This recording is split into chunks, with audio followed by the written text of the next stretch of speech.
Nah, ini intinya di sini saja saya ringkas pada slide yang ini ya.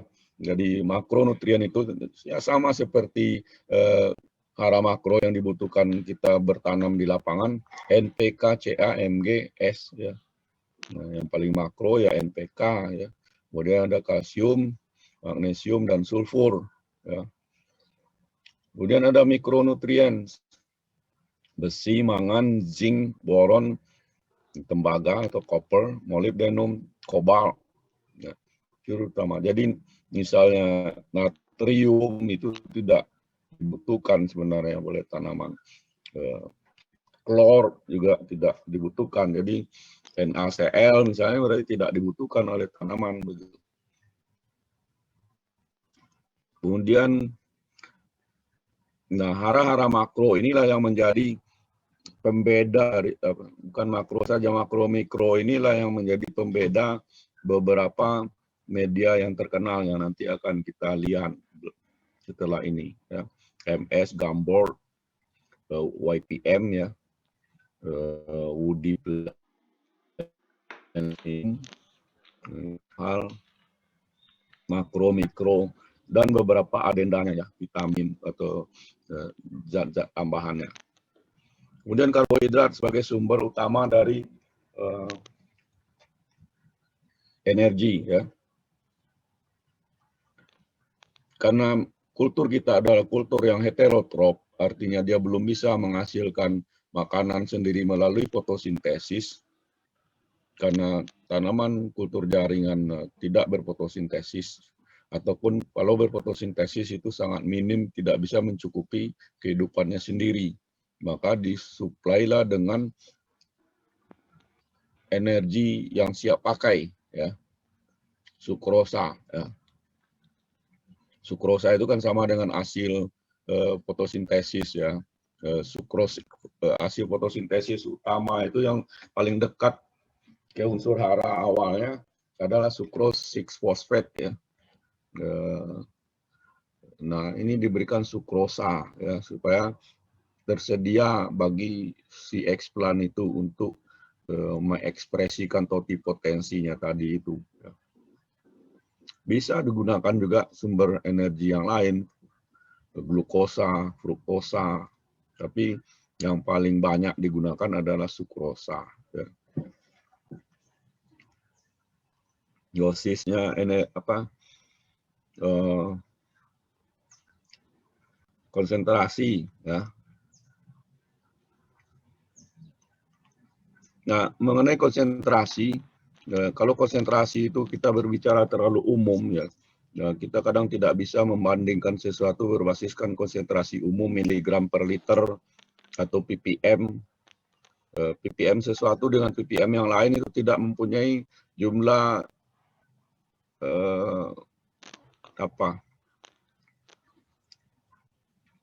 jumlah senyawa yang sama ya. Jumlah molekul yang sama ya.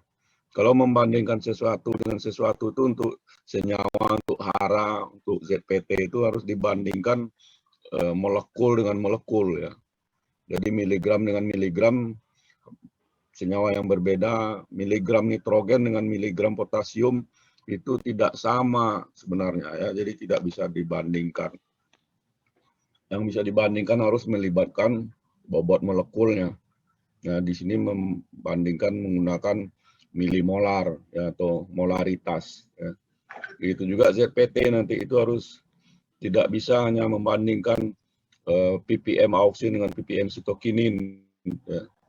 Miligram per liter auksin dengan miligram per liter sitokinin itu tidak membandingkan kekuatan atau jumlah molekulnya ya, karena perbedaan bobot molekul dari masing-masing senyawa itu yang cukup tinggi ya. Jadi harus menggunakan kekuatan atau ya memasukkan unsur bobot molekulnya sehingga harus dalam bentuk molaritas, milimolar, mikromolar seperti itu ya. Gula juga sebenarnya bisa dibuat molaritasnya ya. Kemudian vitamin ya. Ini banyak digunakan tiamin, B1, nicotinic acid, niacin, pyridoxine, myoinositol, biotin, citric acid, ascorbic acid, dan lainnya. Kemudian support sistemnya bisa ini untuk tumbuh saja ya. Kalau kita tidak menggunakan agar, bisa menggunakan mekanik ya, support mekanik misalnya tisu atau kalau dalam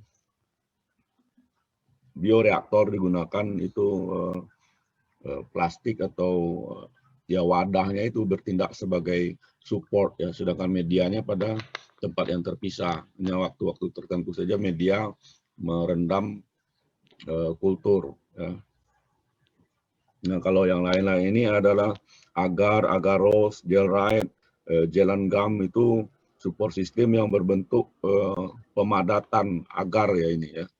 Kalau ini tidak digunakan, bisa digunakan mechanical support tadi. Jadi pada kultur cair, ya, kultur suspensi, bisa kita gunakan support dalam bentuk fisik, bisa tisu, kertas, besi, kayu, plastik, ya, seperti itu. Atau tergantung wadahnya itu. Ya.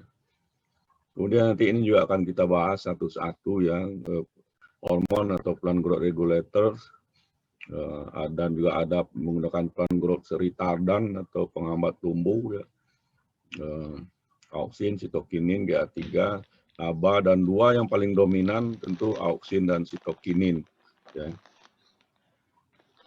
yang akan menentukan arah pertumbuhan dari kultur kita itu ya. Perbandingan auksin nanti akan kita bahas akan menentukan. Kembali lagi perbandingannya bukan perbandingan dalam miligram terhadap miligram senyawa lainnya ya, tapi harus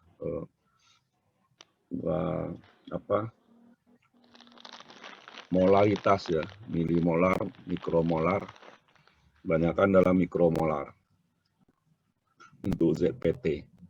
Kemudian tentu ada air ya.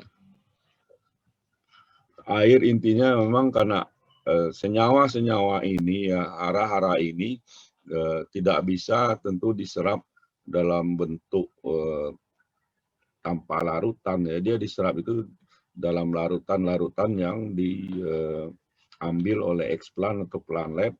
Nah, di dalam larutan itu terkandunglah senyawa-senyawa makro, mikro, vitamin, ZPT, karbohidrat begitu. Ya. Jadi mau tidak mau memang harus ada airnya ya, sebagai pelarut yang paling baik. Kemudian pH 5,5 sampai 5,8. Nah, pH ini tentu juga akan ada pengaruhnya terhadap ketersediaan hara, kemudian hubungannya dengan ketersediaan ZPT, hubungannya dengan pemadatan agar. Ya. Kalau pH rendah, agar tidak bisa memadat lagi, ya, seperti itu. Jadi masing-masing saling berhubungan, ya. Dan karbohidrat misalnya sukrosa selain sebagai sumber energi utamanya juga bisa berfungsi sebagai pengatur osmotik ya, osmotikum dari larutan itu. Ya. Oke, secara umum begitu dulu, nanti kita uraikan satu-satu, kalau waktunya cukup bisa sampai selesai. Ada pertanyaan kah? Izin bertanya Pak Darda. Ya, Mas Mohon Eko. maaf, suara saya terganggu dengan ada suara masuk lain ya Pak? Cukup clear. Oke. Gini Pak, jadi dalam media ini kan sudah disebutkan ada makro, ada mikro, kemudian karbohidrat, support system, vitamin, plant regulator. Kalau untuk seperti prekursor itu masuk ke bagian mana Pak ya? Prekursor mungkin nanti ya ke bagian unidentified organic atau kompleks organik support ya, kompleks organik ya. Nanti ada bagian itu mungkin belum masuk di sini, tapi adendum yang termasuk termasuk misalnya air kelapa, kemudian jus tomat atau apa begitu yang banyak juga digunakan. Nah, itu termasuk kepada adenda organik yang lain begitu. Nanti ada di belakang, mungkin belum masuk di sini ya. Gitu, Pak. Baik, Pak. Ada lagi?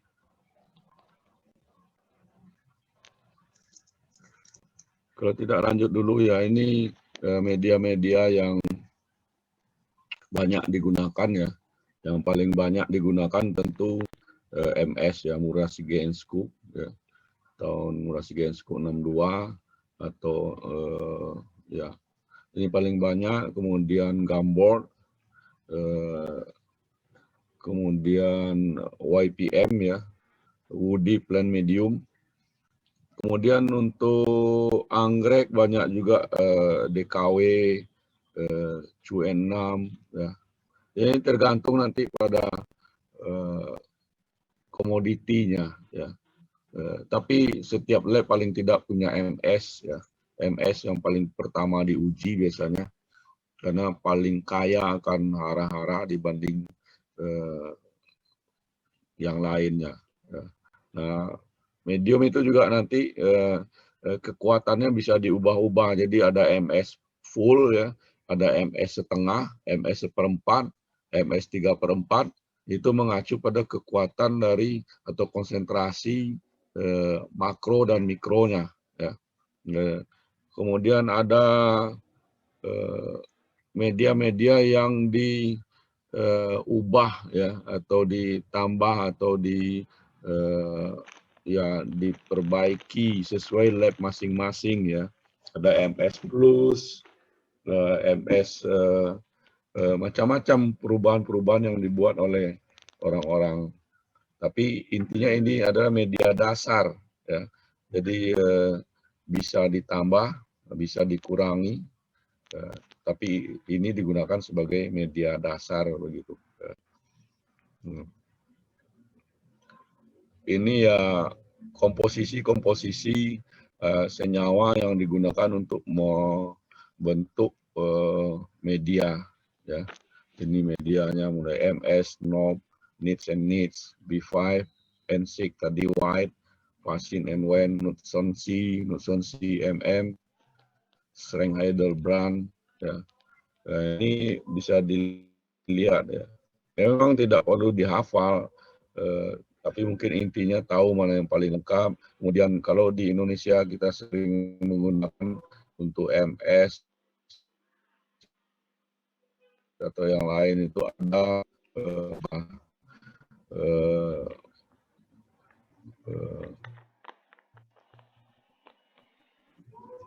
kita membuat dari senyawa-senyawa tertentu ya, nanti akan kita bahas. Ya, jadi ini bentuk senyawa yang kita gunakan. Ya. Nah, tapi sekarang juga sudah beredar atau dari dulu juga banyak beredar senyawa atau media-media siap pakai. Ya. Jadi kita tidak perlu meraciknya lagi masing-masing, tidak perlu mulai dari scratch kata orang. Ya. Bisa sudah membeli media siap pakai, artinya tinggal menambahkan air, menambahkan agar, gula, dan vitamin misalnya. Makro mikronya sudah dibuatkan ya. Nah, kalau lab yang ini ya memang lebih murah membuat dari senyawa-senyawa dasarnya ini daripada membeli media siap pakai ya. Karena media siap pakai jauh lebih mahal. Jadi lebih murah mencampur sendiri daripada membeli yang siap pakai.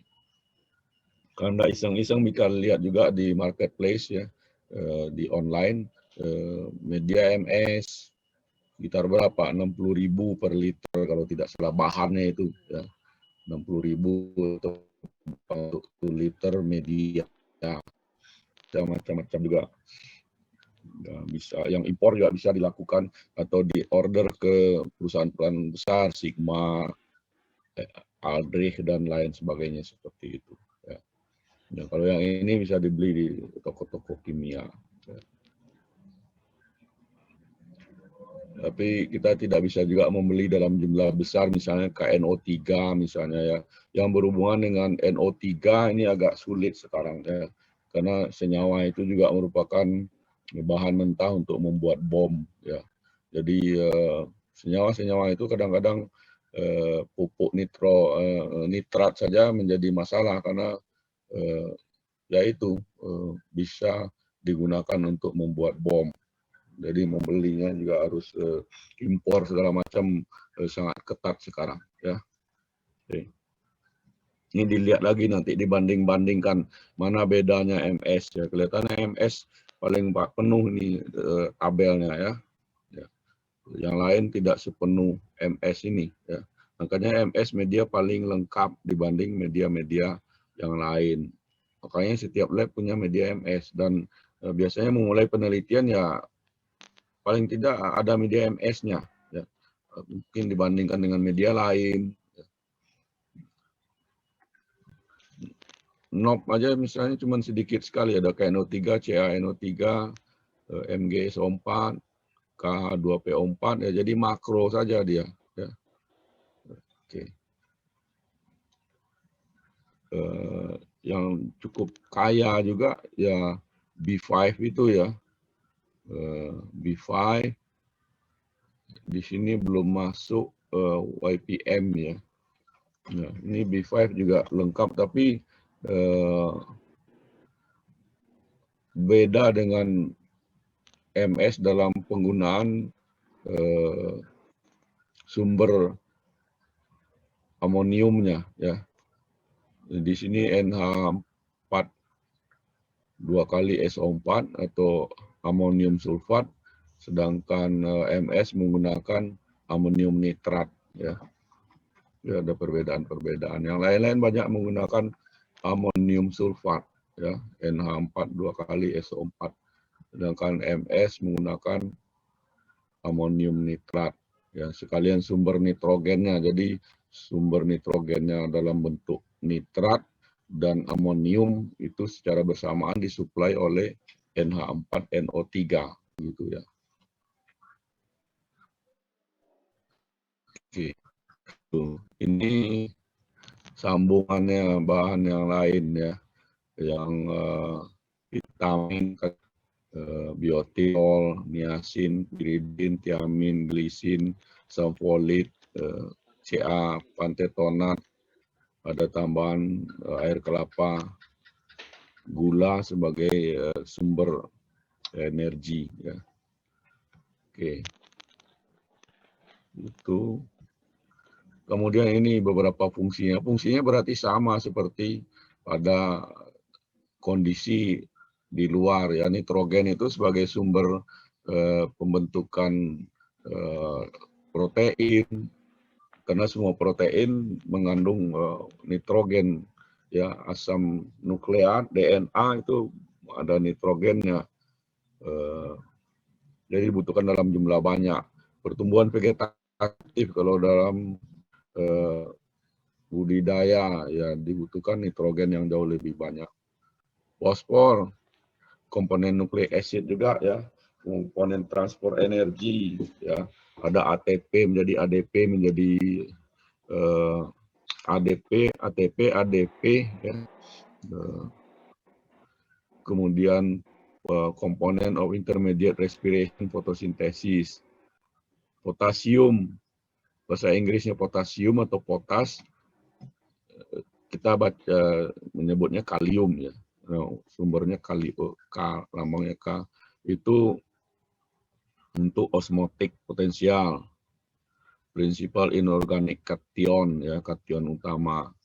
Kemudian kalsium, nah ini sangat penting, cell wall synthesis, membran function, cell signaling.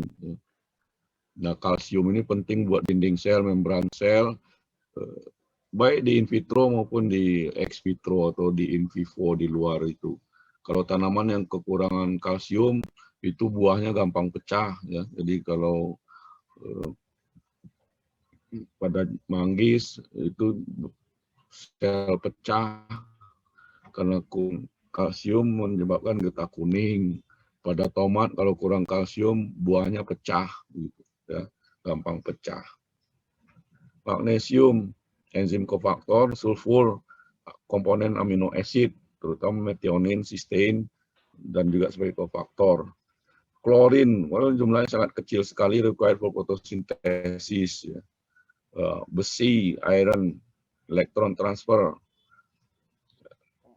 mangan, enzim kofaktor, kobalt, komponen vitamin, tembaga, enzim kofaktor, zinc, enzim kofaktor, klorofil biosintesis, molybdenum. Nah, ini senyawa-senyawa yang memang di lapangan, di lahan, di budidaya ex vitro dengan in vitro ya fungsinya sama lah kira-kira begitu.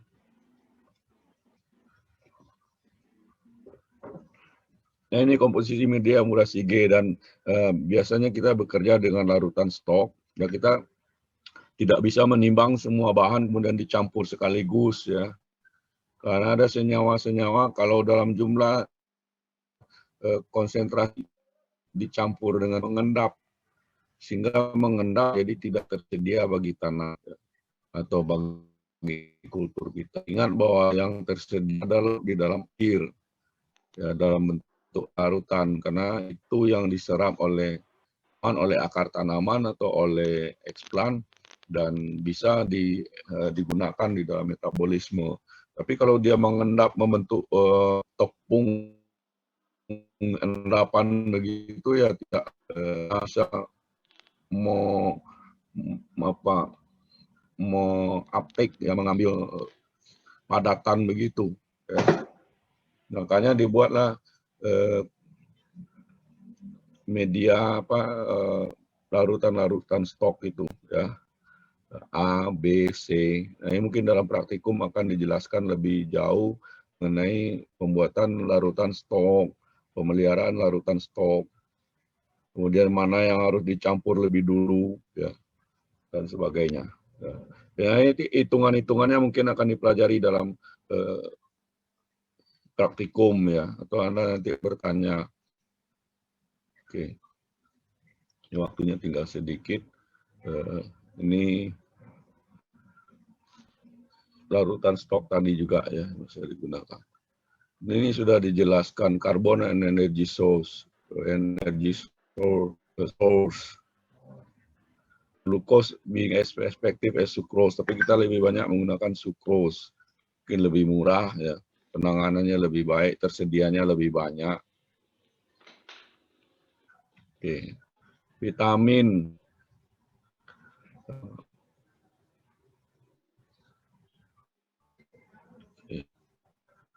Ini acid other nitrogen supplements ya. Asam amino dan tadi glutamin, asparagin, adenin, tirosin ya. Nanti dibaca when amino acid are added alone care must be taken as they can be inhibitory to the cell growth ya. Jadi dalam kehidupan itu ada 20 asam amino esensial ya, dan masing-masing punya fungsi tapi penambahan secara dominan satu asam amino saja ya tidak berakibat baik biasanya ya karena akan bisa menjadi penghambat tumbuh malah ya. Oke. Nah ini unidentified organic supplements ini yang juga banyak digunakan ya. Supplement that have been tested include protein hydrolysates, coconut milk atau coconut water, yeast extract, malt extract, ground banana, orange juice, tomato juice, dan lain sebagainya. Should only be used as the last resort, and only coconut milk and protein hydrolysates are used to any extent today. Ya. Ini juga orang kadang salah menyebut coconut milk pada maksud airnya. Ya. Sebenarnya coconut milk itu mengacu pada santan, tapi yang digunakan banyaknya air kelapa itu, bukan santannya. Ya. Ini perlu. The addition of activated charcoal ya, aktif ini juga tadi ya yang ada yang bertanya untuk mengabsorb fenol dan senyawa-senyawa inhibitory lain itu digunakan activated charcoal 0,5 sampai 3%. Absorpsi of growth regulator from the culture medium or darkening the medium. Ini kalau darkening the medium itu penggelapan medium tujuannya untuk induksi pengakaran biasanya ya. Jadi arang aktif itu bisa dimanfaatkan untuk menyerap zat-zat yang tidak kita inginkan atau untuk membuat media itu menjadi gelap sehingga bisa menginduksi perakaran lebih baik daripada agar yang transparan itu. Ya. Growth regulator ini yang penting, mungkin ini akan banyak dibahas, tapi waktu kita tidak cukup ya. Ini pada saya yang dua yang utama yang digunakan auksin dan sitokinin tadi, kemudian yang lain-lainnya gibberellin, ascorbic acid dan etilin ya. Auksin dan sitokinin karena ini yang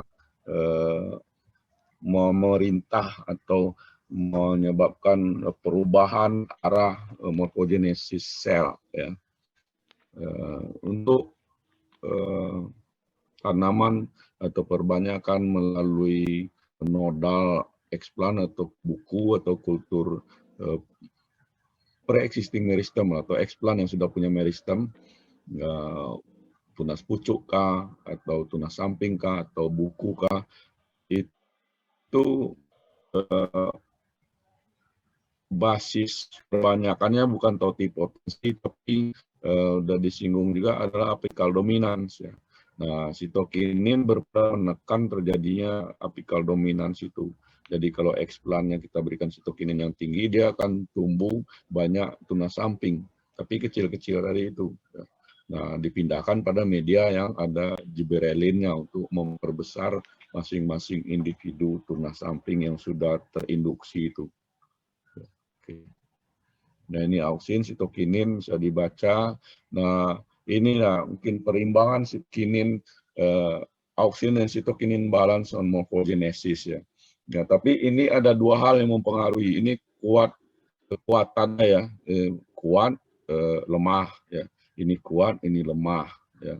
Nah, kekuatan tadi dipengaruhi dua hal. Yang pertama konsentrasi, tapi konsentrasi harus didefinisikan sebagai jumlah molekul masing-masing senyawa, dan itu tidak terdeteksi atau tidak terdefinisi kalau kita menggunakan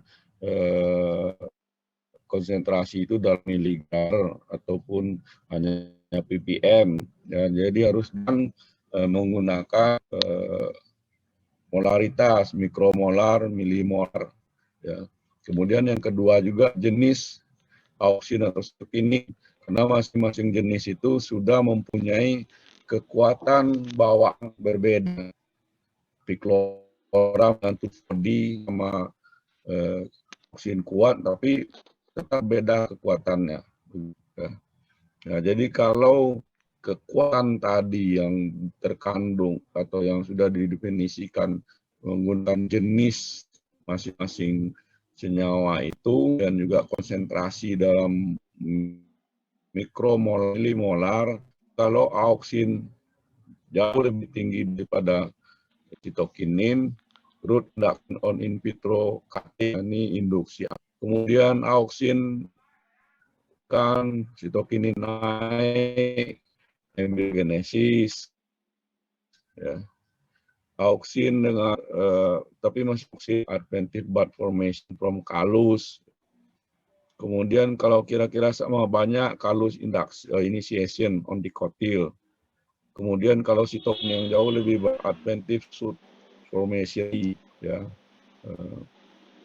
Kemudian sitokinin jauh lebih banyak dari auksin, ini axillary bud florifady yang dalam arti dia mematahkan atau menghentikan, mengurangi pengaruh apical dominans.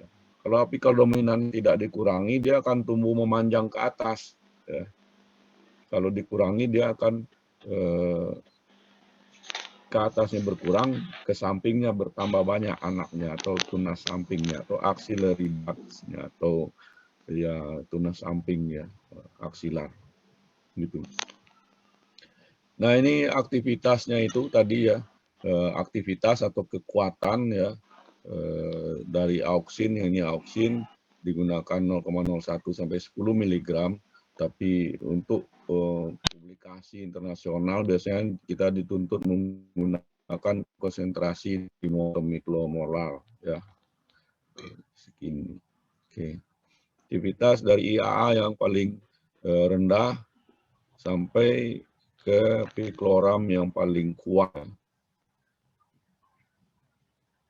Jadi 10 mg pikloram dengan 10 mg IAA itu jauh sekali perbedaan kekuatannya. Ya. Nah ini juga TDZ ini juga lebih kuat dibanding 2IP, lebih kuat dibanding kinetin, lebih kuat dibanding BAP, ya. Benzil adenin atau benzil aminopurin. Ya. Ini sudah dicari senyawa yang sama atau berbeda, ini terjadi perdebatan yang banyak. Jadi ini yang harus diperhatikan ya. Kembali lagi konsentrasi itu, kalau hanya konsentrasi terlalu umum, bisa ppm, miligram per liter, nah itu cerminkan jumlah molekul ya. Coba Anda ingat lagi pelajaran masa lalu, ada bilangan Avogadro yang menentukan jumlah molekul setiap senyawa, satuan senyawa, setiap molar senyawa ya. Setiap bobot molekul ya BM bobot molekul itu mempunyai bilangan Avogadro tertentu ya, atau jumlah senyawa tertentu ya. 1 molar gula dengan 1 molar sitokinin ya sama jumlah molekulnya ya, karena dia sama-sama 1 molar. Tapi bobotnya yang berbeda, 1 molar gula mungkin berapa 300 sekian gram, sedangkan 1 molar sitokinin cuma beberapa gram gitu. Ya. Nanti perlu dipelajari lagi bilangan Avogadro, kemudian konsentrasi dalam artian molar, molaritas, karena ini akan banyak digunakan. Oke. Gibberellin to promote the growth of low density cell culture to enhance callus growth, to elongate dwarf and stunted plantets. Ini yang banyak kita gunakan untuk memperpanjang tanaman yang dwarf pendek ya, kerdil atau ya kerdil ya, dwarf and stunted itu mirip-mirip lah artinya. Sama seperti tadi itu ya. Jadi kalau kita menginduksi tunas samping axial buds terlalu banyak karena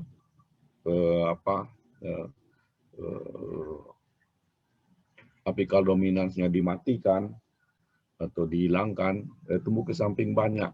Tapi dwarf dia, stunted, kecil, kerdil. Nah itu perlu diberikan pindahkan ke media yang ada gibberellinnya. Atau kadang bisa kita pindahkan ke media MS0 atau MS yang tanpa ZPT. Ya. Bisa. Pada pisang waktu itu kita mencoba ke gibberellin ya. Kemudian pada pepaya kita mencoba menggunakan media yang sama untuk perbanyakan tunas samping dengan pendewasaan tunas samping.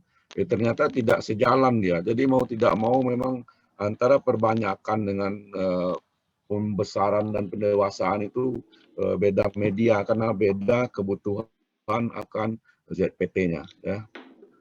Kemudian asam absisik, ABA, kadang bisa menghambat atau merangsang pertumbuhan kalus, merangsang, menghambat atau menstimulate callus growth. Ini sama ya 2 kali. Enhance shoot and bud proliferation, sama seperti sitokinin, menghambat pertumbuhan embrio pada tahap lebih lanjut. Ini untuk pendewasaan embrio dalam embriogenesis somatik. Biasa kita gunakan itu ABA untuk mendewasakan embrio somatik atau meningkatkan kemampuan embrio untuk mengalami dormansi ya gitu. Nah, etilen produced by culture cell, jadi jarang kita menambahkan etilen karena etilen ini diproduksi pada setiap jaringan dan berfungsi mempercepat terjadinya senescence. Ya. Makanya kalau tanaman kelamaan tidak di subkultur dari dalam botol kita, itu kemungkinan termulasi etilen. Nah, akan menyebabkan daun menguning, gugur di dalam botol itu. Ya. Jadi etilen berefek negatif pada kultur jaringan biasanya begitu. Ya. Solidifying agents, ya, support system mungkin sudah dijelaskan juga ada macam-macam ya. Kemudian agar, ada titik didi dan lain sebagainya. Nah ini mungkin yang terakhir, tissue culture pathway ada 3 macam ya, kalau diuraikan jadi 4 bisa, tapi intinya 3 macam. Kemarin udah kita bahas juga. Pre-existing meristem ini kebanyakan untuk perbanyakan mikro saja, walaupun juga ada lah yang digunakan untuk crop improvement. Nah, intinya bukan pada totipotensi, tapi tadi pada pematahan pematahan apical dominance ya, pematahan apical dominance. Sedangkan yang 2 ini berinti lebih banyak kepada totipotensi ya. Nah, de novo formation adventive shoots. Jadi bedakan antara tunas aksilar dengan tunas adventif. Tunas adventif ini tunas yang terbentuk pada tempat yang sebelumnya tidak ada meristem tunas ya. Pada daun kah, pada akar kah yang tidak ada meristemnya sebenarnya. Itu organogenesis, minggu depan akan dibahas oleh Ibu Dini ya. Nah, ini biasanya saya membahas embryogenesis somatik, tapi semester ini mungkin akan diberikan oleh Ibu Nurhayati Macik ya. Nah, ini lebih banyak pada crop improvement digunakan untuk ini ya, organogenesis dan embryogenesis. Sebenarnya jauh lebih potensial itu embryogenesis ya. Jalur embryogenesis somatik ini karena dia mempunyai asal yang lebih dominan berasal dari sel tunggal. Ya, jadi kalau apa-apa yang kita berikan masukan, apakah genetic engineering melalui particle bombardment atau melalui Agrobacterium tumefaciens transformation, atau zaman sekarang melalui editing genom melalui dengan CRISPR, atau yang lebih konvensional induksi mutasi melalui iradiasi sinar gamma ataupun melalui senyawa kimia. Nah, ini lebih cocok sebenarnya dengan embryogenesis, mengurangi terjadinya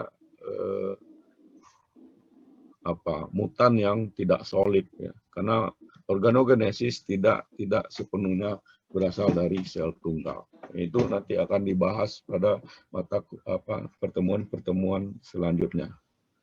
Oke.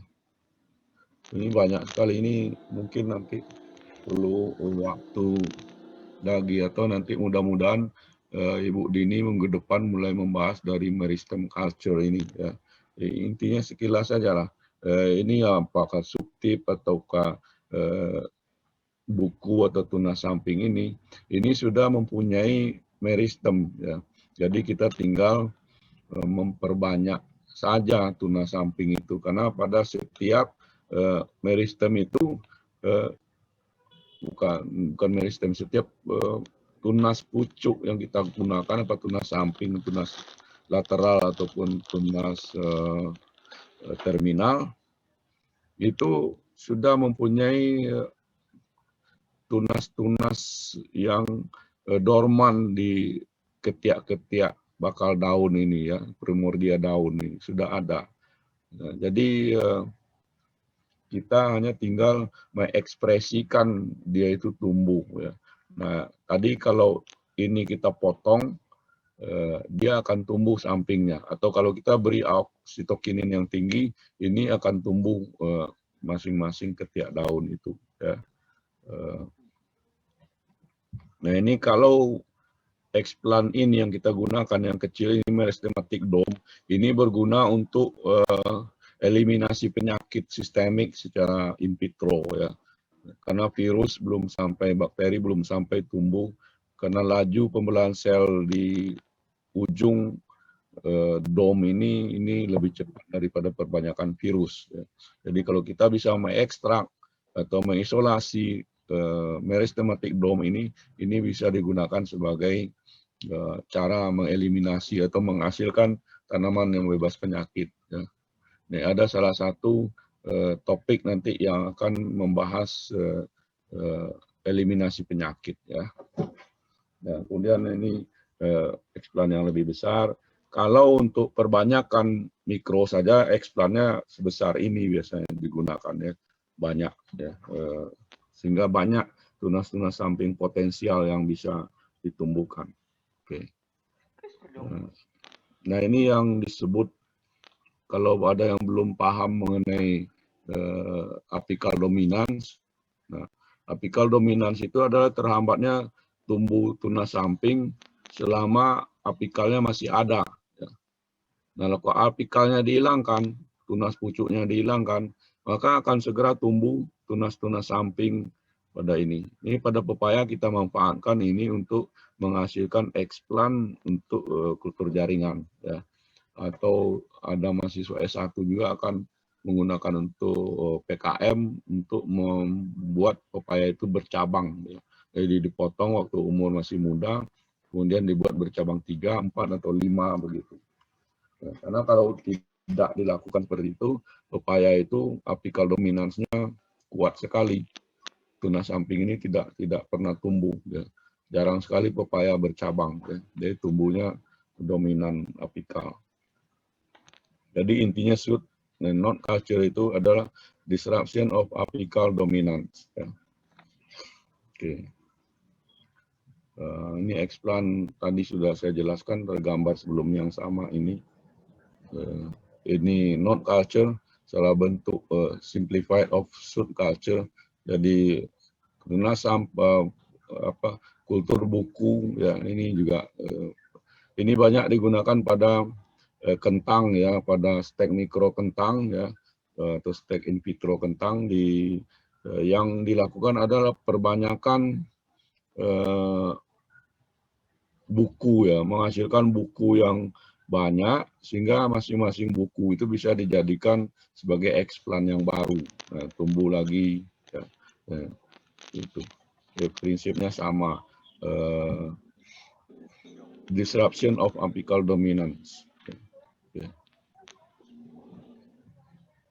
Kemudian ini tahap-tahap mikropropagasi terutama berlaku pada kultur yang barusan ya, kultur untuk mikropropagasi, yang kultur tunas samping, tunas pucuk, atau kultur buku ya. Nah ini tahap pertama, sebenarnya tahapnya 1, 2, 3, 4 ini, tapi ditambahkan tahap ternyata yang sangat penting juga adalah persiapan dari calon tanaman yang akan dijadikan explant ya. Jadi persiapan di lapangan, apakah perlu dipupuk, perlu dipangkas, apa perlu dimandikan, atau perlu disemprot dengan pestisida, fungisida, seperti itu. Ini pada stage 0. Kemudian stage 1, tahap 1 adalah inisiasi explant, menghasilkan explant yang steril, media yang steril, kemudian menghasilkan mother explants yang bisa digunakan untuk perbanyakan berikutnya. Nah, kemudian tahap 2, tapi antara tahap 1 tahap 2 itu bisa dilakukan atau biasa dilakukan indexing, apakah explant kita atau mother culture itu sudah free of diseases, free of virus ya. Ini ada indexing ya, mungkin dipelajari juga beberapa metode indexing penyakit nantinya. Jadi tahap 2 subculture for multiplication proliferation of explants tadi ya, perbanyakan tunas samping, kemudian pendewasaan masing-masing tunas samping itu. Kemudian tahap 3 shooting and rooting of the explants. Jadi ini bisa ada bisa tidak ya, tahap pengakaran in vitro ya, karena banyak yang beralasan bahwa akar yang terbentuk in vitro itu tidak terlalu kuat, sehingga ada yang melangsung dari tahap 2 ke tahap 4, yaitu aklimatisasi dengan pengakaran langsung di media non kultur jaringan ya. Jadi kira-kira itulah tahap dari kultur jaringan ya. Oke, saya kira itu ya, nanti ini mungkin lebih banyak dibahas minggu depan oleh Ibu Dini, minggu-minggu berikutnya oleh Ibu Nur Hayati ya. Saya kira itu ya. Kalau ada pertanyaan silakan ya.